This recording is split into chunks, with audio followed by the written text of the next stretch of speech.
Hello everyone, today we are back with some more tech stuff. So ever since I bought the Sennheiser HD650 headphones, people have been asking me on social media which ones do I prefer, knowing that I normally use the Beyerdynamic 880 Pro. So I thought, why not make a comparison video, right? Now, I won't list all the tech specs. I'll link the products in the description so you can look up the specs. Because I don't want this video to be about that. I want it to be a more practical review and less of a what are these things on paper type review. So these two, I have them right here, are the headphones you will find most at composer studios, especially when you're an assistant. These are good to know. But you will also find them with a bunch of score mixers actually that also like to ref check their mixes on these. Now these are the Sennheiser's HD650. These are the Beyerdynamic 880 Pro. Out of this series there are different versions of these. Like there's also the Beyerdynamic 770s, which are closed back headphones that you would not use for mixing. You would use these for tracking. And then there are also the 990s, which are fully open back headphones, but I think these are actually better, the semi-open 880s. And I see these a lot more than the 990s. I think the 990s are also a bit cheaper, so maybe there is some justification in why these are actually better. And then for the Sennheiser's HD650, there is probably an equal amount of people using the HD600s, which I don't know if it's an older model or just a different version of these. They're a bit more flat. I find them a little less, these have a bit of a bass boost in them, and the HD600s do not have that. It makes for a, to me, less enjoyable listening experience, but I understand why people would want that. So, you know, it's kind of a question of taste. So let's start with the obvious things. So these are semi-open backs, these are fully open backs. The Beyerdynamics have this kind of, I think the right word would be coiled? I don't know the word in English, but it has a cable like this. And the Sennheisers have a completely straight cable attached to them. I think I prefer the coiled cable just because I sit very close to my audio interface, so the cable isn't constantly in the way, but if I need it to stretch, it can stretch. With the Sennheisers, I always have to run the cable, like I have to wrap it up and stuff just because it gets in the way. It is useful though if you're not sitting right next to your audio interface like I do, because it can get a bit tiring. There was a time when I was sitting a little further away with this, and it's like constant pressure on your ear because the cable is constantly pulling. So yeah, it kind of depends on your unique situation, what you prefer. This cable also just comes out on one ear, the left one, whereas the Sennheiser's is attached to both ears. I don't know if that actually makes a difference. I don't think it does, but you know, maybe it does. I don't know. The Sennheiser cable also can actually be detached, so you can actually also put a better cable on it if you like. Some mixing engineers like to do that. Also, if the cable is broken, you can obviously just replace the cable. I don't think with the Beyerdynamics you can detach the cable. It doesn't look like it. So if the cable is gone, you really have to send them in and get them repaired. But I've had these for roughly 6 years, and they've traveled around the world with me, and there was nothing ever wrong with the cable. So, you know, I'm not sure that's like an actual problem ever. Which also leads us to durability. My Beyerdynamics are kind of falling apart now a little bit because I've had them for so long and they've traveled with me. But they both seem like very, very durable headphones. I can't imagine the Sennheisers not lasting an equal amount of time. Now, if we look at the end of the,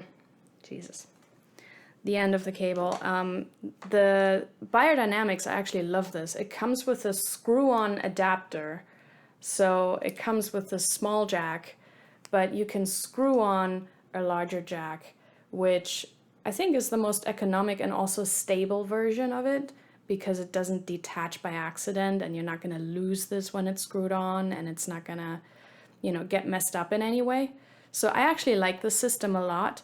With the Sennheisers, you get this thing with it, like a large to small adapter.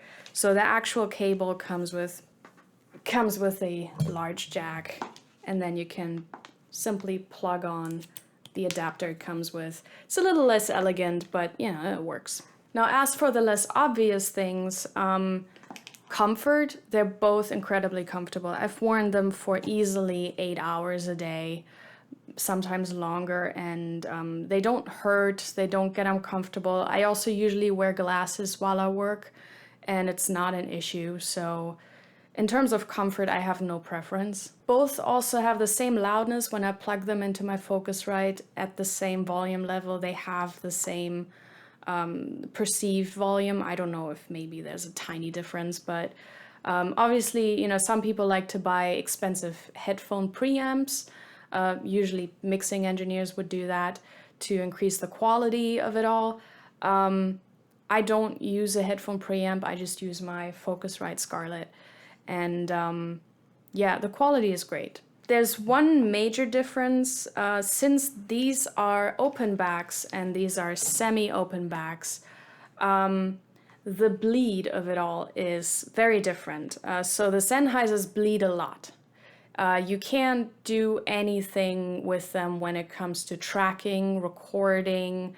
If you're sharing a room with other people, this can be very disturbing if everybody works on these, because you hear everything, but also the people around you hear everything that you're doing. So these are really just good for quiet places and when you're alone. Otherwise, this could be a bit of an issue. These, I think, are more versatile. I still wouldn't use them like outdoors because they still have some bleed, but since they're semi-open, they have less bleed. And so I think they're a bit more versatile when you use them, because I can do some tracking on them. If it's just one person, the click bleed isn't strong enough to be disturbing. I've also conducted with these because I hate it when you have closed back headphones, and then usually when you see people conduct, they will uncover one ear. But I find that incredibly stupid to work with, because then first of all, whatever ear is uncovered, that orchestra half you're gonna hear louder, but also you're just gonna hear half the mock-up, and you know, it just seems like a terrible idea. And so I like to actually use these because enough of the orchestra comes through them that I can just have both ears covered, and I will hear equal parts the mock-up and equal parts the live, and I will instantly hear whether the two are going to blend.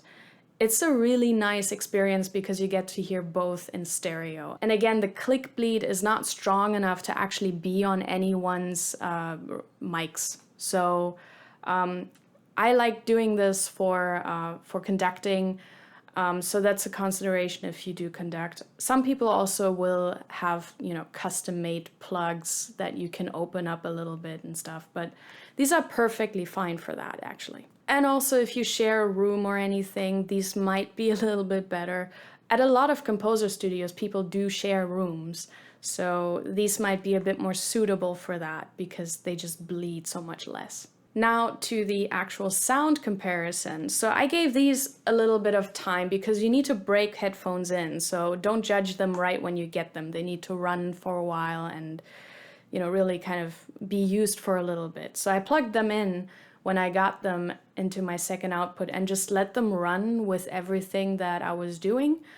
And occasionally I would switch back and forth between these two to kind of ref check my mixes and see how they translate, and to kind of get a feel for these, because obviously I have been on these for easily 6 or 7 years now. So I'm used to the sound, and I didn't want to be too biased if I do a review. So the thing that I notice is the Sennheisers do have enhanced low frequencies. Not mid-lows, but low-lows. Not to the point where my mixes would change. It just kind of makes for a nicer listening experience. They're a bit warmer. But again, not to the point where I would EQ things differently or anything. It's still very balanced. And you can also, if that bothers you, you can get the SonarWorks calibration done. So, but it doesn't necessarily bother me too much. Actually, I find it really good to check the low end, because these don't really have a pronounced low end. They have a bit of a pronounced high end. So they're really crispy at the top, which I personally like. It makes you hear a lot of detail that you wouldn't necessarily hear on these. Again, it's not to the extent where it would change my mixes. I just hear little noises or dirt or, you know, certain frequencies that I want to clean up. It is a bit tricky when you mix vocals, because these are very strong where the vocals are sitting. So sometimes you mix vocals a bit too softly on these because they sound so loud. And then I listen on these and I'm like, now the vocals are vanishing a little bit. So these would probably be better for vocal mixing. If you do a lot of songs and stuff, I think maybe these might be a bit better. But so overall, I've mixed a couple of pieces on these now, and a couple of pieces, I mean, a lot of pieces on these, but I've done the direct comparison, and my mixes don't fundamentally change on either one.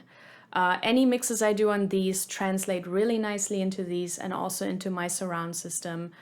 And any mixes I do on the Sennheisers also translate into the Beyerdynamics. I've listened to my mixes now on a variety of speakers, and whichever one I pick, the mixes are ever so slightly different in character, but not to the point where, you know, they're out of balance or anything. They sound gorgeous no matter what. The Sennheisers also, and this might be because they're fully open, I feel like they have a stronger depth.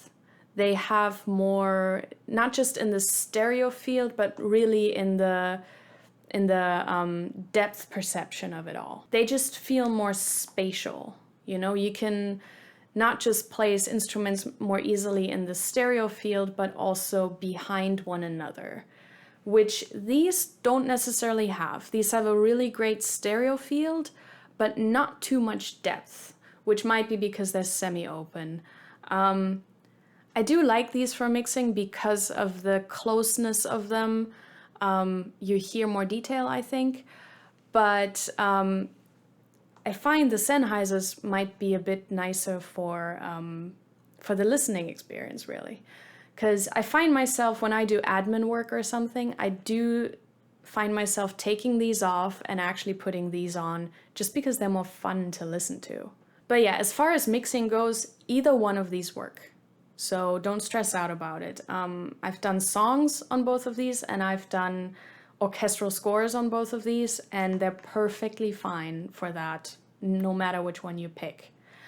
Now, as far as prices go, the Sennheisers are on average more expensive. The Beyerdynamics 880s usually cost somewhere around $250 plus tax, sometimes around $300 plus tax. These on average cost $400 to $500 plus tax. So on average, they are roughly $100 more expensive than the Beyerdynamics. So in that regard, I would say the Beyerdynamics win. If your budget is tight, then this might be the way to go for you. But yeah, I don't really have a conclusion. A lot of people, when they saw the package of the Sennheisers arriving, you know, they said, oh, the Sennheisers are gonna blow the Beyerdynamics out of the water. They didn't. They really didn't. They're pretty equal, I would say. They're a different listening experience, but they're pretty equal as far as practicality goes. When you are a composer or you're mixing on these, they're both equally great, I would say. That was kind of a nothing burger, wasn't it? It's like you wanted me to come out at a clear conclusion, and my clear conclusion is they're both great. But they are. They're also both made by German companies. So, you know, it's that good German quality. What more can you ask for? All right, I hope this was helpful if you're considering buying either one of these. If not, I recommend you consider buying these. One of these at least. But yeah, I will continue to use these for many, many years to come. I'm gonna need a new pair of these because they're really starting to fall apart. And they're also a little bit gross now. So A new pair of these is going to be coming soon. But yeah, I will be using these for many, many years to come on my productions. So I highly recommend.